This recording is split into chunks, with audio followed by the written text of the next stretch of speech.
In 2006, a young resident of Pea Ridge, Arkansas, April Dawn Andrews went missing without a trace. Being 15 years old, living in an apartment complex and with a large family in harsh conditions, she disappeared without any concrete evidence of how or where. She was last seen wearing a brown sweater, black halter top, light brown corduroy pants, and multicolored sneakers. Her last actions were spoken about by a friend who saw her step into a truck, although not confirmed. That same evening, her mother reported her as missing, with the investigation still ongoing. In a smaller town as Pea Ridge, this has had its people seeking the truth, which has expanded over the online world, spreading across multiple articles, Reddit, and so on. Up until this day, she remains a missing person, and throughout the time of this case was raised a large portion of information that crossed paths and created the rabbit hole we'll be covering. Today, we're going to revisit April's life, her unresolved case, and all the possibilities that appear in our way. This is the puzzling disappearance of April Dawn Andrews. Born in 1991, April Dawn Andrews was a girl introduced into a large family consisting of 5 siblings and 3 half-siblings. They lived in an apartment complex in Pea Ridge, Arkansas, with many inside the family having learning disabilities, which resulted in financial support from the government, that being the only source of income due to the mother not working. As for the father, he passed away 2 years before April's disappearance, which gave the family extra funds to support themselves, just barely.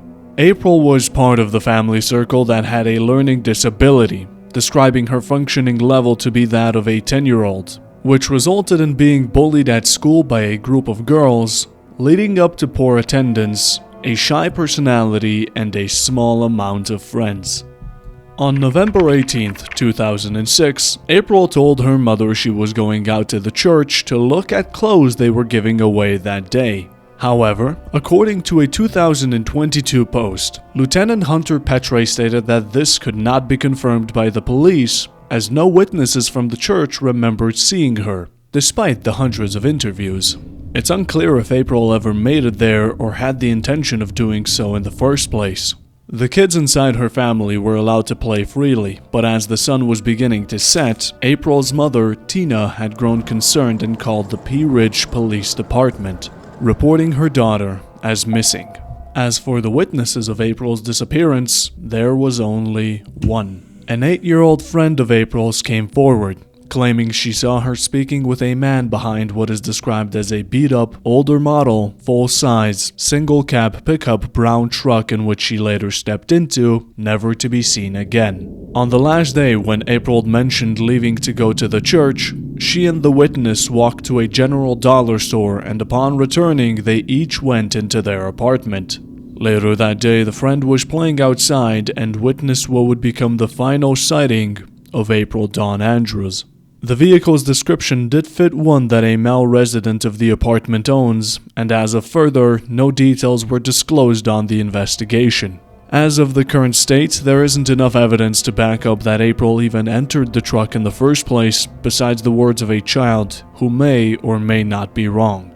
A tragic and unsettling coincidence in this case was the death of Cyrilla Doyle, the first officer to respond when April was reported missing. After experiencing a personal loss of her husband and reported emotional distress due to her new boyfriend being controlling, she disappeared in 2008, only 2 years after April's absence.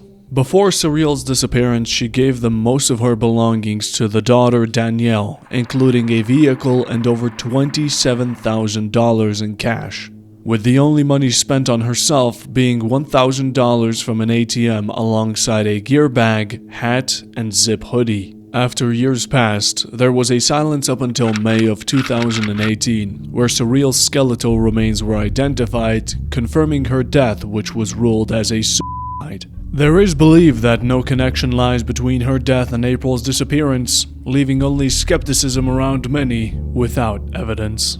For 3 years, April's disappearance was listed as a runaway case by the Pea Ridge officials, given the family's poor state and her learning disability had the law enforcement believing she left on her own due to the thought of being a burden to her family. With her family's rough financial stability not allowing them to afford a telephone, car, or anything minimal in today's standard, it could only be that she felt partially at fault. Figuring out about April's disappearance only a year later due to no one informing her, her half-sister Tanya objected to the runaway case, claiming, "She's not the type of person who's going to jump in a car with somebody she doesn't know. She was shy and really timid around strangers."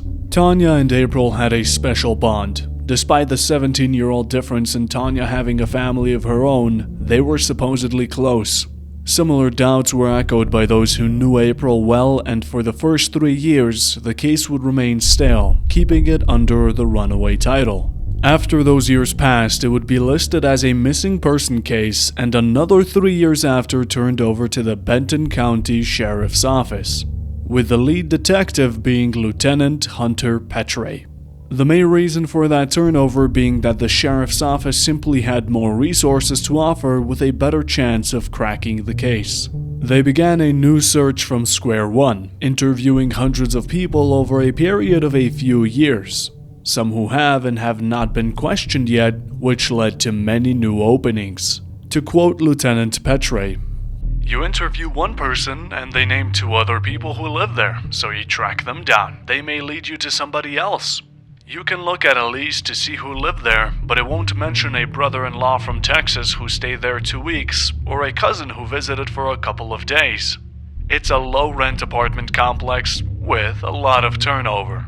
There were a number of felons and a number of sex offenders who lived there." The greatest difficulty in starting from scratch would be the time that's passed, as asking individuals about specifics from 5 years ago can be quite troubling. And in the process, they cleared any thought of the case being a runaway, the lieutenant stating, "It was pretty obvious she did not run away because there were no means to do so, no circle of friends to enable her, no social media at that point in time to connect with anybody, and didn't have cell phones." While investigations continued, the sudden background work in silence was broken up by an anonymous tip in 2013, suggesting the police check a pond and little flock that stood close by, which was drained and its dirt dug out, but ended up with no results. The individual who sent that tip was later identified as somebody who knew someone that lived in the complex at the time and felt like maybe that person was involved. Even though the suspicion gave everyone a glimmer of hope, it's still something that can keep the case going, as tips and phone rings keep appearing because the people will not let April's case go cold until it is solved. And with each step, Lieutenant Petray feels like they're closing into knowing exactly what happened and feels confident they can get it resolved. "We have some suspects identified. It's very difficult to prosecute a case without a body. If you just have witnesses or people talking, that's not good enough. Our hope is that we can find her either alive or deceased and bring some closure to her family one way or another." In the same interview, he was asked for a message to any of the prior mentioned suspects. Petray responded, "I actually hope they're watching, and if they are, then they should know this.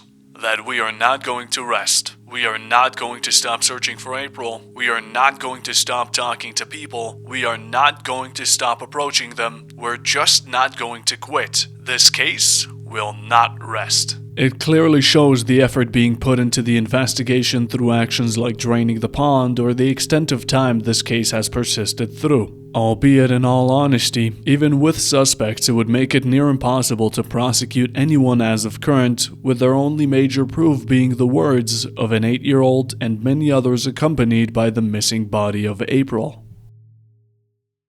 Although, while researching this topic, users on Reddit have sent their condolences as much as they have pondered and sought out for answers, even bringing up interesting points from their own research. The user Unnamed Realities typed out a large thread covering many gaps inside the mystery, as the first question already lies around whether April even ended up going to the church or not. Unnamed Realities goes deeper with how April could have passed the church or simply lied to her mother so that she could hang out with her friend.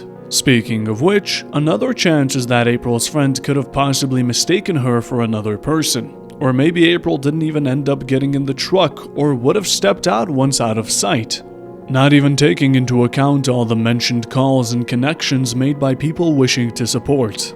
The amount of unconfirmed leads only make it more puzzling in figuring out April's path, her and the perpetrator's motive, or who is behind this to begin with. Whatever the case, until confirmations surface, all questions and suspicions are just a part of the rabbit hole that is the puzzling disappearance of April Dawn Andrews.